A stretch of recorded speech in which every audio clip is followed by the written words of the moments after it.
If it wasn't for the Most High who was on my side, man, ain't no telling where I'd be. Mr. Wilson would've known. Can't nobody tell me nothing different.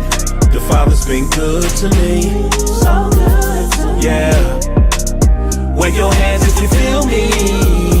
I'm a witness. Yahweh's been good to me. So good to me.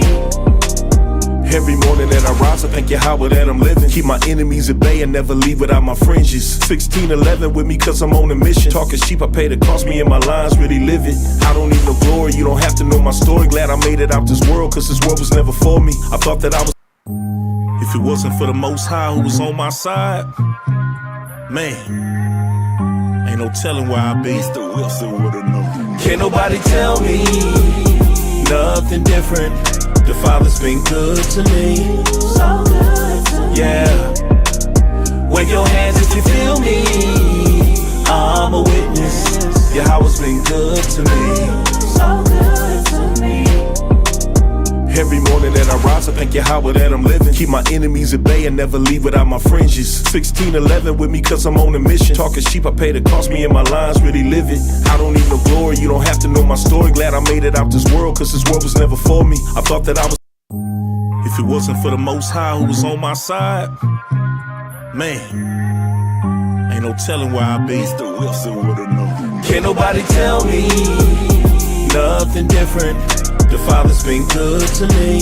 So good to me. Yeah. Wave your hands if you feel me. I'm a witness. Yahweh's been good to me. So good to me. Every morning that I rise, I thank Yahweh that I'm living. Keep my enemies at bay and never leave without my fringes. 1611 with me cause I'm on a mission. Talking sheep, I pay the cost, me and my lines really live it. I don't need no glory, you don't have to know my story. Glad I made it out this world cause this world was never for me. I thought that I was. If it wasn't for the Most High who was on my side, man, ain't no telling where I'd be. Mr. Wilson would've known. Can't nobody tell me nothing different. The Father's been good to me. So good to me. Yeah. Wave your hands if you feel me. I'm a witness. Yahweh's been good to me. So good to me. Every morning that I rise, I thank Yahweh that I'm living. Keep my enemies at bay and never leave without my fringes. 1611 with me cause I'm on a mission. Talking sheep, I pay the cost, me and my lines really live it. I don't need no glory, you don't have to know my story. Glad I made it out this world cause this world was never for me. I thought that I was. If it wasn't for the Most High who was on my side, man, ain't no telling where I'd be. Mr. Wilson would've known. Can't nobody tell me nothing different. The Father's been good to me. So good to me. Yeah. Wave your hands if you feel me. I'm a witness. Yahweh's been good to me. So good to me. Every morning that I rise, I thank Yahweh that I'm living. Keep my enemies at. Shalom, shalom, Israel. Welcome back to another edition of World History according to the Bible. I'm your brother, Shamar Yah. All praises to the Most High. Tonight we are going to be going over the history of the Bible translation. Even though this is part 2, we never really got part 1. So we're going to be going over the early stages of the translation of the Bible. Say it again.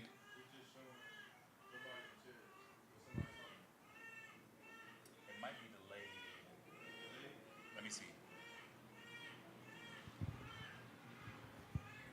Still lucky, we're having some technical difficulties. It must be the heat.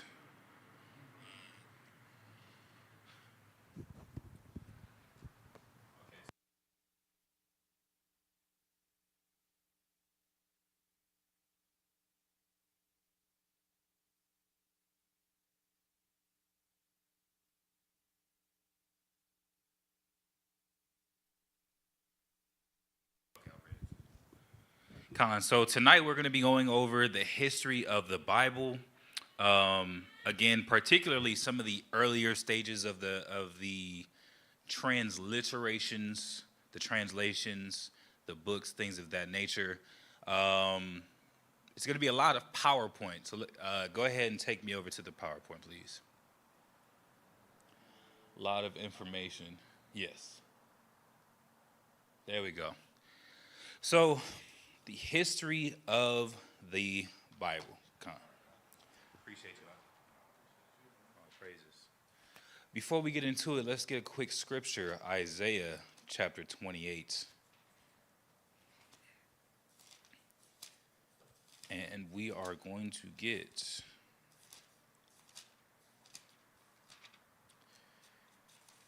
verse 8. It says, I'm in 29. Verse 8, it says,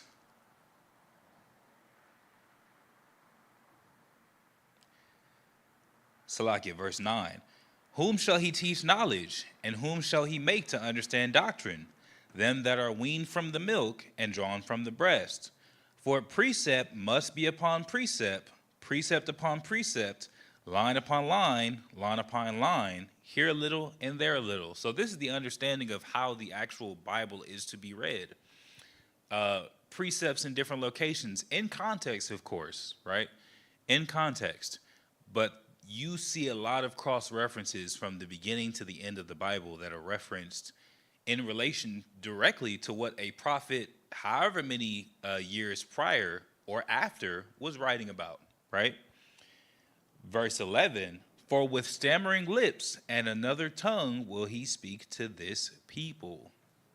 So the fact that the Bible would be translated, transliterated, would be found in all these different languages is no surprise, right? It's no surprise. And it's also because of all the different various captivities we've been in, the different diasporas that we've experienced, the migrations, the different colonization, as well as Hellenization that we've experienced throughout our people's history. Let's go over to Revelation. Revelation chapter 22 and verse 18. For I testify unto every man that heareth the words of the prophecy of this book, if any man shall add unto these things, God shall add unto him the plagues that are written in this book. And if any man shall take away from the words of the book of this prophecy, God shall take away his part out of the book of life, and out of the holy city, and from the things which are written in this book. So it's no small feat that there were translations, that there were copies, that there were transliterations of the scriptures, of the Holy Bible, right? No, it's not a light thing whatsoever. With that being said, let's go ahead and get into this. So, the Dead Sea Scrolls. The Dead Sea Scrolls are fragments of the oldest Hebrew Bible text, while the Aleppo Codex and the Leningrad Codex are the oldest complete versions, written by the Masoretes in the 10th and 11th centuries, respectively. The Dead Sea Scrolls were first discovered by Boudin in 1947. Simply put, those were Arab peoples. They're peoples of that live in that region, right? So the Qumran caves, did I already mention that? They discovered it there in Khirbet Qumran. That's where these fragments were found. And it says over 80,000 fragments, scroll fragments, that came to be known as the Dead Sea Scrolls were found in 11 caves near the Dead Sea site of Khirbet Qumran. The Dead Sea Scrolls date between 250 BCE and 68 CE and represent the largest group of Second Temple Jewish literature ever discovered. So a lot of people, and this is something that will be gone into in a future lesson, particularly as Most High willing next week with the continuation of this. The Dead Sea Scrolls are the closest thing to the original texts that we know of and have access to this day. The King James Version used a lot of the Dead Sea Scrolls in its creation or in its compilation. The Dead Sea Scrolls, The Dead Sea Scrolls contain two types of documents: fragments of the oldest Hebrew Bible texts and writings. Most scholars argue describe the beliefs and practices of a community of Jews living and writing at the nearby settlement of Qumran. The Dead Sea Scrolls contain portions of nearly every book in the Hebrew Bible Old Testament, with the exception of Esther. So these are, obviously they have quite a few fragments to be able to use, right? And every book in the Old Testament, with the exception of Esther, was found able to be used, able to be salvaged and compiled using the Dead Sea Scrolls. A fairly recent discovery as well, 1947. Let's go from here. Now, we mentioned a couple different things. Actually, before I go there, we mentioned a couple different things. We mentioned the Aleppo Codex. We mentioned the Leningrad Codex. And we mentioned someone called the Masoretes. Who are these people? What are these writings? Right? Now let's go to the next one. The Masoretes. The Masoretes were Jewish scribes and scholars who meticulously worked to preserve and standardize the text of the Hebrew Bible, known as the Masoretic text, from the 6th to the 10th centuries CE. They are renowned for their detailed work in adding vowel markings, constellation signs, and textual notes, Masorah, to the consonantal text. So, I wish I could show it. I actually have a Bible, or actually most Bibles have this. Most Bibles have the margins where you have notes, where you have texts. You might even see those little letters over certain things where it's later on referenced later in the page or under the page. There is a codex of sense, or an index is the name for it, an index of whether it's a precept, whether it's notes, things of that nature. This is essentially what they were doing, as well as adding vowel sounds. So the Masoretes were concerned because at this point, Paleo-Hebrew wasn't commonly spoken and was a dying, if not a completely dead language.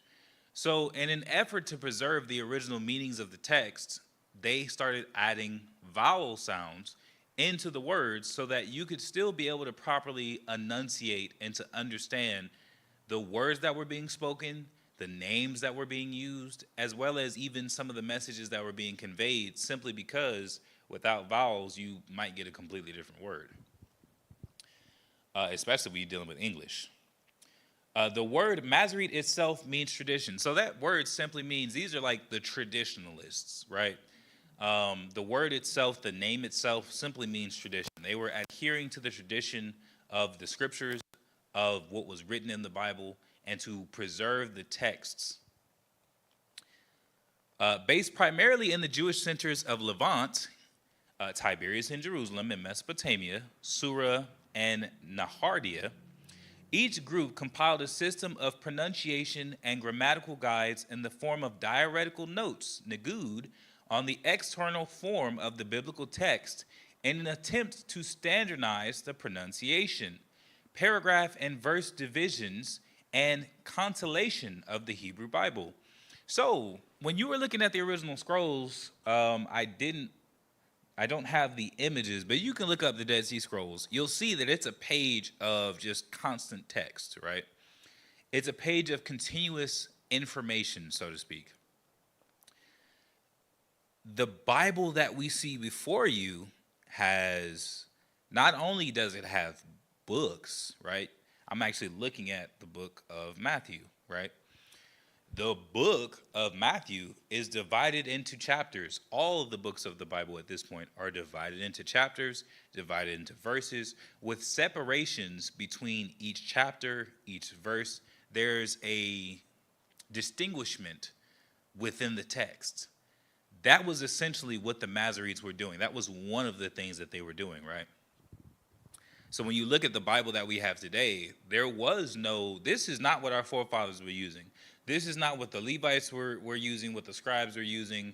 This is not what the prophets of old were using. They didn't have, oh, give me the book of Isaiah, chapter 45.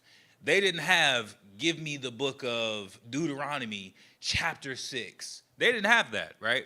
And that's why oftentimes you would see when the prophets of old would speak, they would say what? Do you not know what the scripture saith? Or the classic, as it is written, right? Referencing the scripture, because it wasn't the same as what we can do today, where someone comes up to you, hey, brother, what's that on the bottom of your shirt? Oh, this is actually found in the Bible. Where?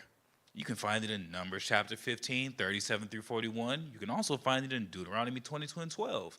Then you can find a reference of it in the New Testament where Christ, the hem of his garment was touched.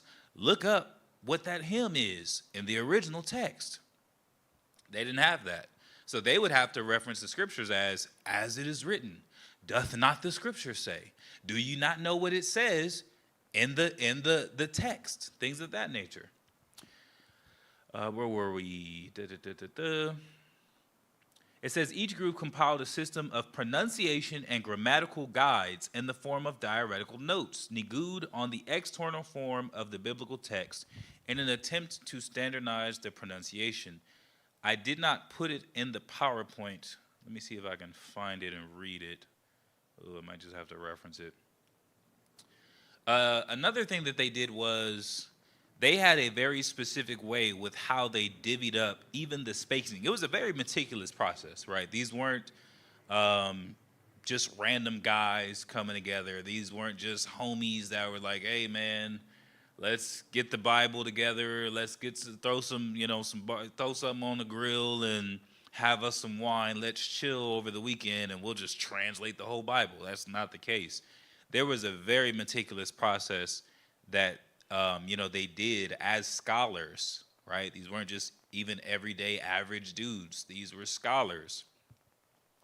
I don't have it in front of me, but if I'm not mistaken, they even put spaces. They were very intentional with the spacing that they use in the text. I believe every even line was 2 spaces and every odd was 1 spaces. And it was related to how you would breathe while you were reading, right? So again, very meticulous process. It was something that they put quite a bit of effort into and quite a bit of meticulousness into the process.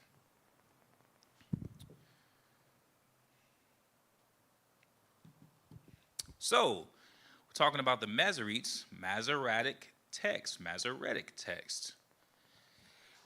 This manuscript belongs to a group of Hebrew texts called the Masoretic texts. The Hebrew alphabet itself, which developed from the Phoenician alphabet, has no true vowels. So the oldest Hebrew biblical fragments have only consonants, some of which are used as half vowels, like our Y, W, and H. So you read, like in English, for example, much further down the line, all our vowels, A, B, C, or excuse me, I said all our vowels, A, E, I, O, U, and what? And sometimes Y. Hebrew did not have these letters. There's quite I don't hear it as much, but that's why we stress, yes, you can use the name Jesus Christ. Yes, that is his name in a different language, but we prefer the name in its original, Yahushai, right, in its original language. You would not have had the A, the U, the I. You wouldn't have these things without the Masoretic text. They were adding in these vowels so that the names, for example,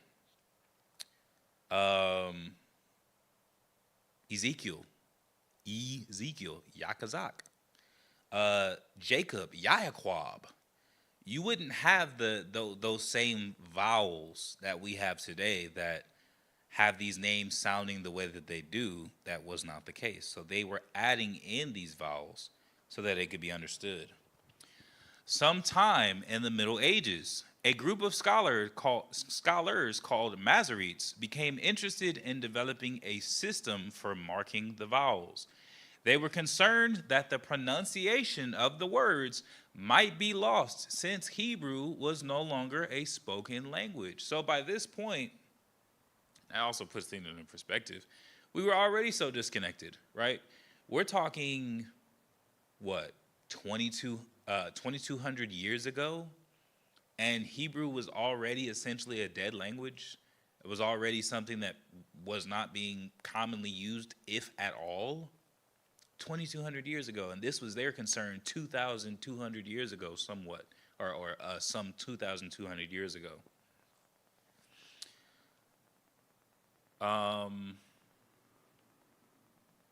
They were concerned that the pronunciation of the words might be lost since Hebrew was no longer a spoken language.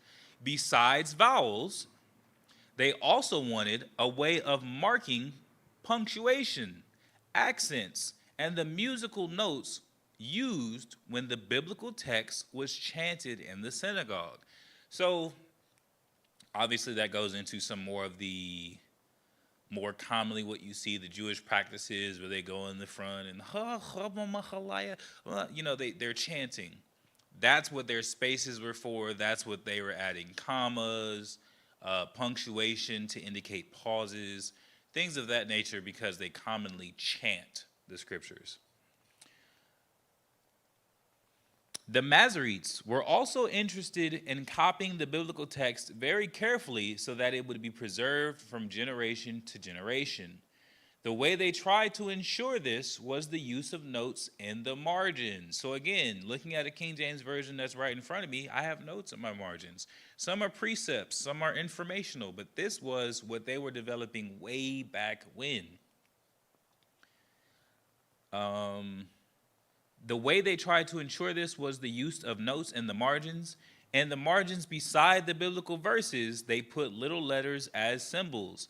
These symbols told the scribe copying the text information about unusual forms or words that should not be changed. So as they're going through and they're getting the ideas, right? You have a lot of confusion to this day because you have so many different versions of the Bible, right?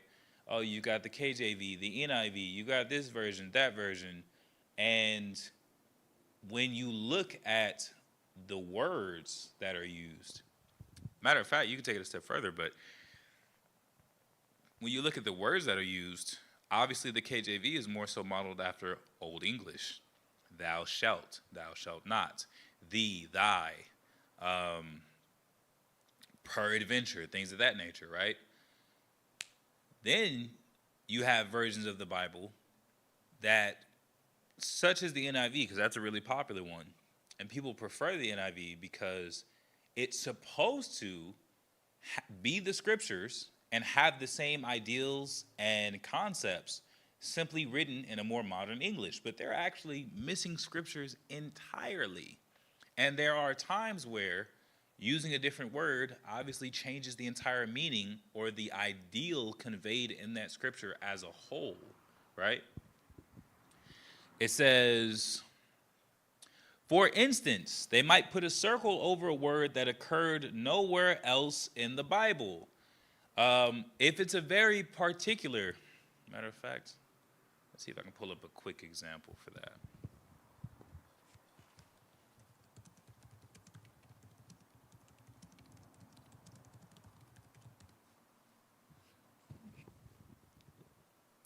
That's called a hapax legomenon.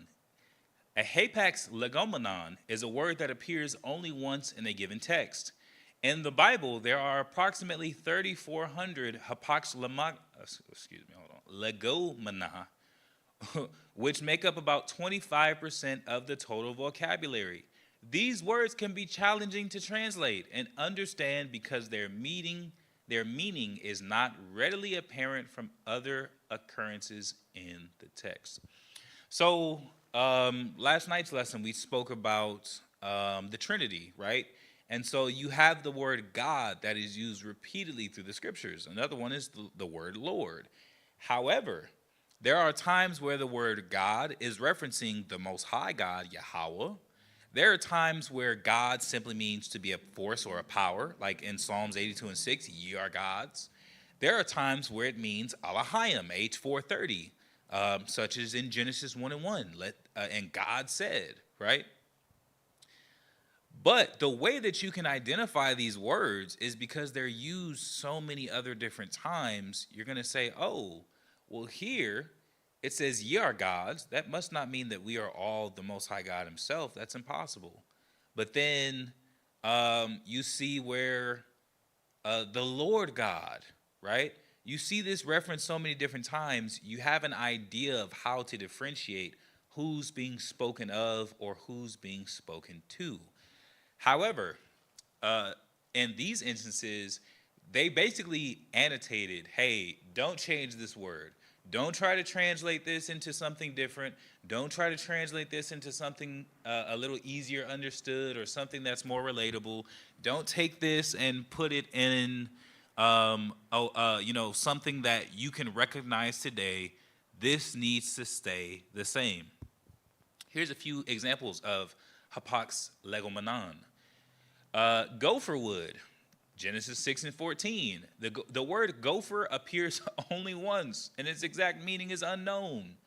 Is it the gopher that we know of today, the little, what is that, a rodent that digs around and causes holes in your garden and will eat your vegetation? It's not clear, right? Could it have been from a location called Gopher? Could it have had a specific value of its meaning where people said, oh, like this is gold in it, that's Gopher? It's unclear. Cheese.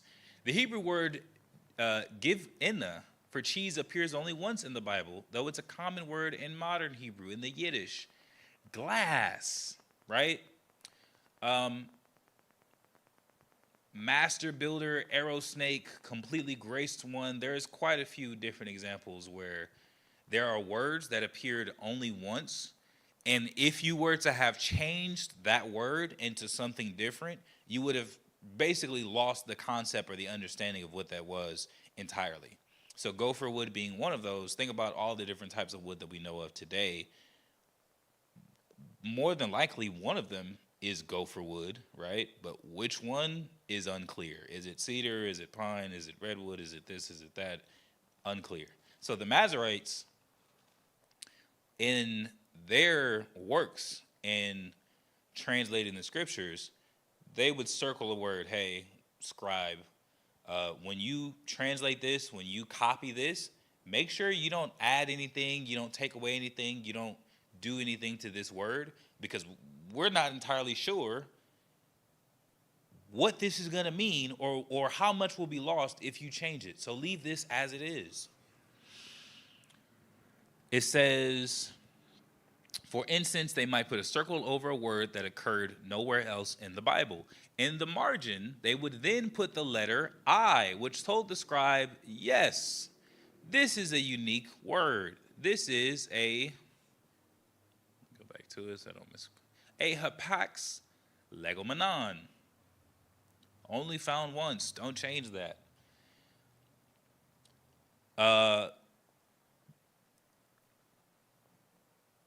In the margin, they would then put the letter I, which told the scribe, yes, this is a unique word, but it is not an error, right? Because someone might say, gopher wood, what's that? Gophers, I don't know what that's talking about. Oh, this must have been something that needs to be changed. It must be talking about this. It must be talking about that. It would say, no, that's not an error. That's how it's supposed to be. Don't change that. The notes at the top or bottom of a page would usually give more information about the symbols in the side margins. Again, if you're looking at, especially more commonly, I would say study Bibles have this.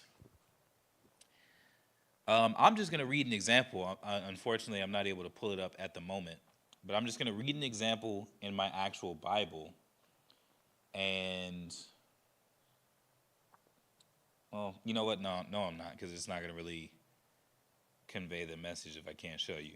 But if you look at your text, if you have a study Bible, you'll see these little letters. Usually it's our alphabet, obviously, because these are written in English, going from A to Z. Then they double up the letters, AA, AB, AC, so on and so forth. That was from the Masoretic text. That's what the Masoretes were the Masoretic text. That's what they were actually doing. That's what they were implementing into the scriptures to be able to stay constant with the information. Let's go to the next slide. So, after the Dead Sea Scrolls, you have the Ashkar-Gilson Hebrew manuscript, 7th to 8th century BC. This is the bridge between the Dead Sea Scrolls and, didn't mean to do that. The Dead Sea Scrolls, the Aleppo, and the Leningrad, right? Let me pull this up real fast.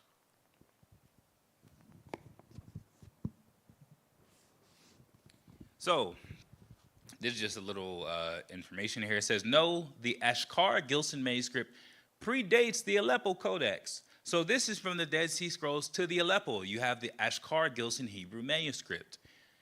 The Ashkar-Gilson manuscript is dated to the 7th or 8th century CE, while the Aleppo Codex is dated around 930 CE.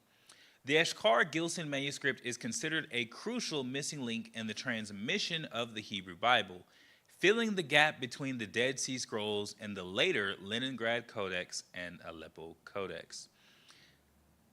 So it says, known as the Ashkar-Gilson Hebrew manuscript number 2.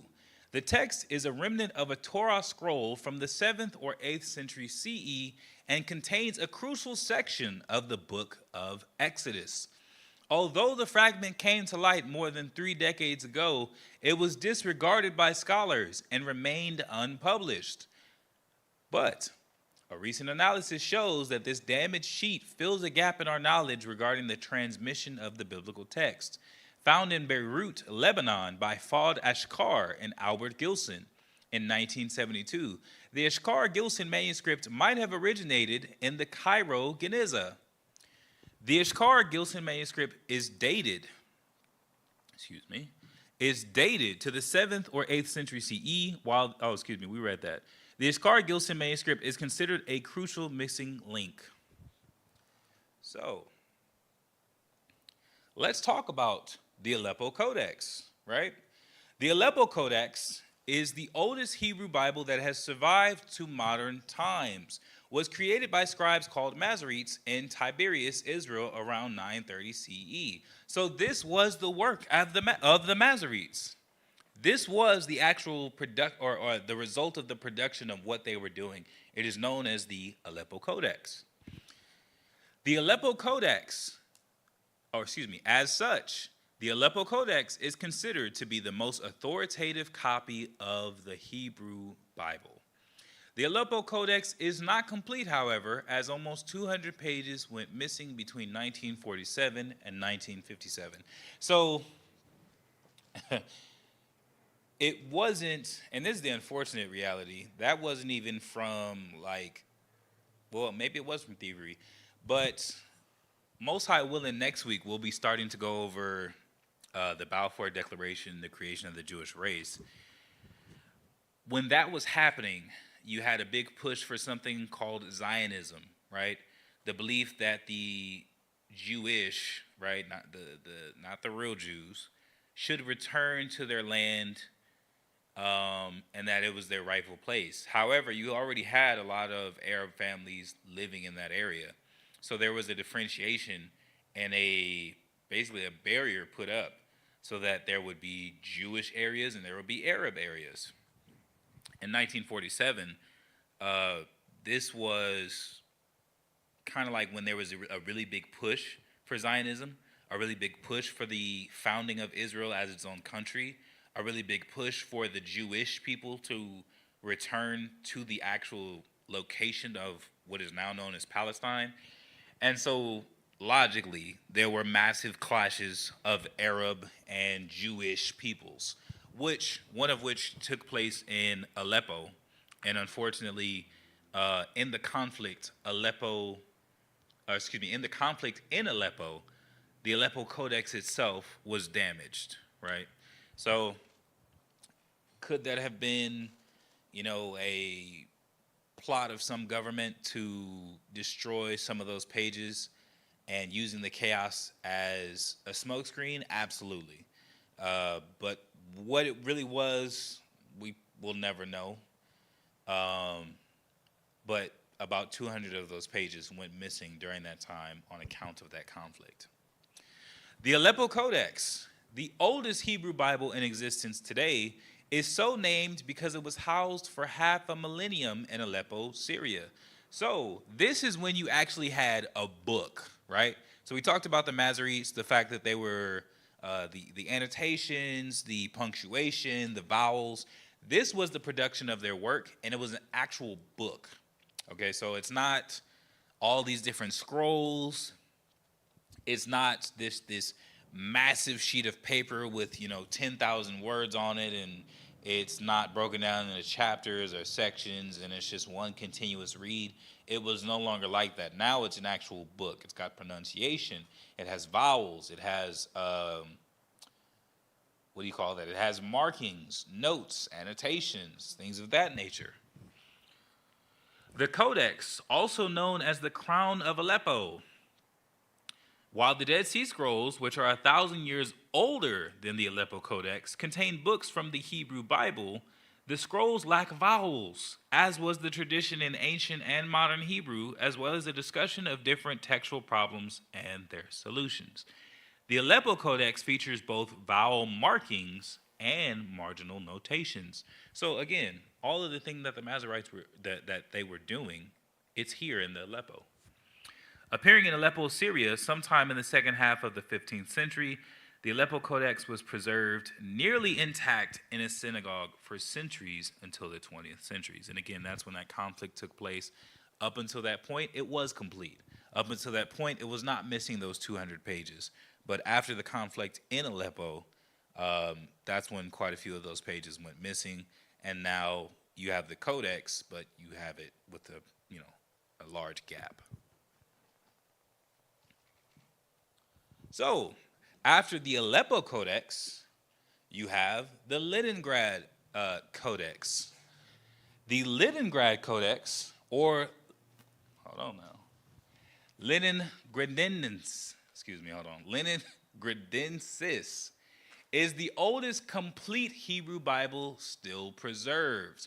While there are older parts of Bibles or biblical books still in existence, there is no older manuscript which contains the whole Hebrew Bible or Old Testament in Hebrew. The Leningrad Codex is considered one of the best examples of the Masoretic texts. Again, because this is the only one that's actually complete. The Aleppo should or would have been that had there not been that conflict and those pages lost. The manuscript was written around the year 1010 CE. The Codex includes all of the books in the Jewish Bible or the Protestant Old Testament. The order of the books in the Leningrad Bible is not quite the same as you will usually find in a modern Bible. First of all, the books are in the Jewish order, divided into three main parts: instruction, Torah, prophets, Nevi'im, and writings, Ketuvim. In modern Jewish Bible, the order of the books is Genesis, Exodus, Leviticus, Numbers, and Deuteronomy. Then you've got the prophets, Joshua, Judges, Samuel, 1st and 2nd, Kings, 1st and 2nd. Then you have Isaiah, Jeremiah, Ezekiel, the 12 minor prophets, Hosea, Joel, Amos, Obadiah, Jonah, Micah, Nahum, Habakkuk, Zephaniah, Haggai, Zechariah, Malachi, and the writings, Psalms, Proverbs, Job, the Song of Songs, or the Song of Solomon, Ruth, Lamentations, Ecclesiastes, Esther, Daniel, Ezra, Nehemiah, and 1st and 2nd Chronicles. So, let me see if I can pull up an example of that. Again, I'll just be reading it. Let me see.